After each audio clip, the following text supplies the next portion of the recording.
Саламатсыздарбы угармандар, көрөрмандар, сиздер менен Диван аттуу көрсөтүүсү. Бүгүнкү биздин автордук көрсөтүүбүз ушул ээн эркин биздин Кыргызстандын, ошондой эле Кыргызстандын борбору Бишкектин жаратылышында биз алмакчыбыз. Ал эми бүгүнкү биздин коногубуз укук коргоочу, элдин укук коргоосун камсыз кылган, ошондой эле укук коргоочу комитетинин төрагасы Садыр Жапаровдун көп жылдан бери жактоочусу болуп келген Акин Токтоналиев агайыбыз болмокчу.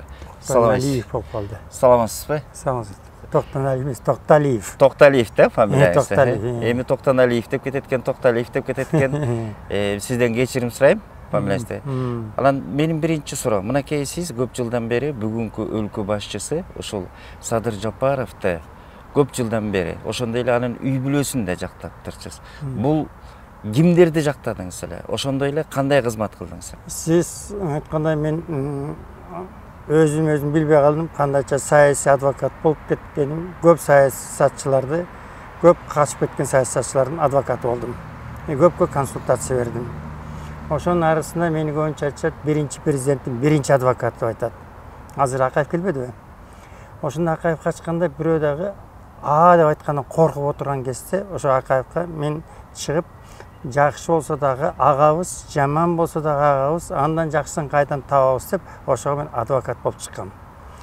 Аскар Акаевка адвокат болуп чыкканда мен Аскар Акаевдин талабын талашкан жокмун, кызыкчылыгын көздөгөн жокмун, саясий көз карашын бөлүшкөн жокмун менен. Мен конституциялык адамдык укук сакталсын деп гана чыккам. Анан көп жердин баарын айтып атты, бийликти басып алганда Данияр Үсенов кайта айтып атты, 180 болуп кетти, объектisi бар экен, 197 акырында 202 менен токтогон. Ошонун баарын ичип жеп кетиптир, ичип кеттир, Акаев уурдап кеттир, тонуп кеттир деди. Анан Акаевди бүт коомчулукка жамандай баштады. Ошондо мен чыгып айткам, эгер Акаев ошондой ичип кетсе, жеп кетсе, аны ким ичирди эле дедим. Ким жедирди эле дедим. Эмне үчүн Акаев жалгыз жооп берет. Эгер ошондой эле Акаев ичип кетсе, жеп кетсе, ошонун тегерегин баары жооп берсин дегем. Анан тегерегин ушундай кызып болуп калды. Акаев сүттөн ак болуп чыгып калды. Ичип кетти, жеп кетти деп атканын баары тактап чыгышты. Акаев ичкен жок, жеген жок. Анан ким жеди? Майрам Акаева жеди. Майрам Акаевди соттош керек, аялын. Ошондо. Анан Майрам Акаевдин да укугун коргоп калдым, ошондо айттым, хорошо, Майрам Акаев соттосо, мен соттойлу. Майрам Акаевга ким жардам берди деп. Анда мээрим фондко дейт, мыйзамсыз 200 миң акча которулуптур деди. Биринчи жолу. Аны ким которгон? Карасак, премьер-министр Танаев которгон экен. 200 миң сом бюджеттен. Мээрим фондко. Которгон тур эмес болчу. Которуптур. Анан которгондон кийин Антон Танаев соттолсек, Танаев премьер болуп турат. Кантип соттойсуң аялын?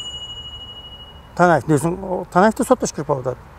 Анан 3 миллион бюджеттин акчасы которулуп кеттир деди. Эми болуп турат, бюджеттин акчасын карап эмителсек, бюджеттин акчасына Бакиев премьер болуп, ал которуптур. 3 миллион которуптур. Танаевдин 15 эсе көп которуптур. Майрам Акаевага. Майрам Акаевдин мээрим фондунда. Анан кайда бүт эле такалып келип эле, Майрамга такалбай эле өздөрүнө такалып калды. Тегеренип барып эле. Өздөрүнүн башын изеп. Анан Майрам Акаев ошондо экен, президент экен фонддун исполнительный директор, финансовый частын Татьяна Бакиева экен. Акчанын баарын териштирген ошо экен да.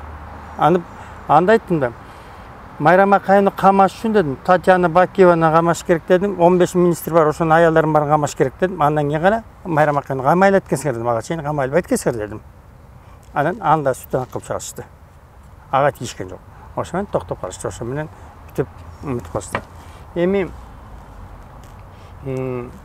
Аскар Акаев жөнүндө азыр кечээ учуп келбедиби? Анан көп кишилер тосуп атышпайбы? Тосуп, разы болуп, келебиз, кетпейбиз деп. Аскар Акаев мындан азыр 16 жыл эмес, 15 жыл мурун келсе болмок. Себеп дегенде мен Аскар Акаевка 3, 4, 5, 6 документ жібергем. Аскар Акаев дедім. 3 генеральный прокурор болды дедім. Бекназаров болды. Мықтыбек Абдылдаев болды. Элмырза Сатыбалдиев болды. Ошоның уақытында 3 генеральный прокурордың уақытында ошолорунан кол алдындагылар 3 хат берди. Аскар Акаевка кылмыш иш жок. Аскар Акаев сүттөн ак. Таптаза. Анай Масалиев комитеттин төрагасы болчу, укук коргоо боюнча жана күч структура боюнча. Ага жаздым. Ал 2 хат бердим ага. Аны сиздин колуңузга өткөзүп берейин. Ал айтып атат, Аскар Акаевка эч кос коюлбайт иш жок иш. Эч бир иш жок. Анан мен жазып аттым. Ай силер 202 объектти Аскар Акаев таңуулабадыңар, ал каякта десек, ошо таңуулган объектиде бир да объектиге Аскар Акаев таандыгы жок экен дейт. Анан Аскар Акаевдин бүтүн немелерин көтөрүп карасак, эмеси бар экен, тиги 1-3 комнатный квартирасы бар экен, анан бир Волгасы бар экен. 24. Башка эчтеке жок экен. Декларацияны барыңар анда. Анан ким бар болчу, тиги счетный палатанын төрагасы, унутпайм, өтүп кетпей, Мурат Саралинов деген эстедим. Ошого бардым. Ай Мурат Саралинов сага тапшырма берди президент. Текшер деди эле. Сен эмне болуп атасың? Жыйынтыгын бербейсиңби мага? Эми бирдемкесин таптыңбы? Данияр Үсөнов барлыгы кыйкырышат, жеп кетти, чыгып кетти деп атышат. Ал айтты, мага Бакиев чакырып алып айтты дейт. Кудайдан корк. Бирдемкени барып мага жазып келе бербе. Эмне болсо болгонун болгондой жазып келип бер. Мен канча иштерин билбейм. Эртеси мени ошону заказ менен аткарып жазып келбесин дегенди кылып, такма-так жазып айтты деп мага президент тапшырма берди деди.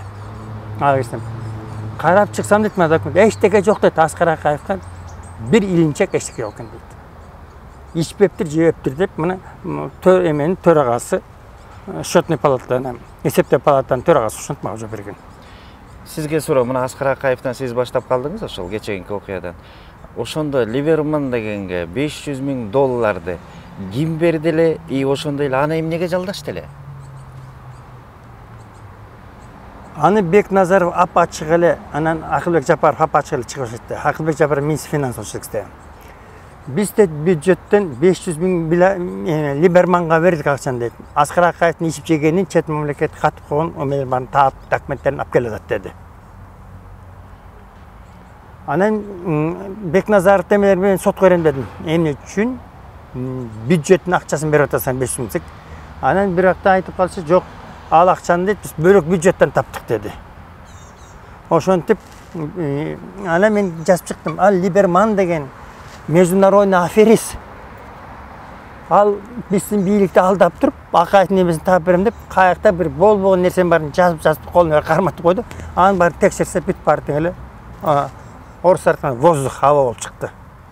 Омда 500,000 меселе биздин эле адвокаттарга, биздин эле счетный палата текшергенде эле 500,000 эмес. Өзүнүн эле зарплатасына чарп кошмак. Жана мен айтып кетпедимби, Саралин деген Мурат раматтык текшерип аткан. Ошого ишенбей, кайта ошо эмеге чет мамлекеттин алып келип таап берет деп. Андан кийин эсимде бар, Бекназаров менен Акылбек Жапаровго чабышып жүргөн. Сен дейт, мен акчамды төлөп берген, сен бюджеттен берсе, Акылбек Жапаров акчасын бербей жүргөн. Сен өзүң төлөдүң, мен бербейм деп. Ошондой 500,000 акча ортосунда тарышып жүргөн. Анан каяктан төлөп берген, эмне төлөп берген ошону биле албайм. Данияр Үсөновдун тиешеси жокпу бул $500,000? Данияр Үсөнов бар. Себеп дегенде сиз туруп айтасыз, Данияр Үсөновдун өзүнүн банкына алып беришкен 500,000. Данияр Үсөнов төлөп берген. Данияр Үсөнов менен Акылбек Жапаровду тытышып жүргөн. Мен ага 500,000 бергем деп, ал болсо Бекназаров кепил болгон деп, Акылбек Жапаровду бер деп, анан ошо 500,000 бюджеттен Данияр Үсөнов алдыбы, албадыбы, алда бир чоң маселе, ошону бир текшерсе болот.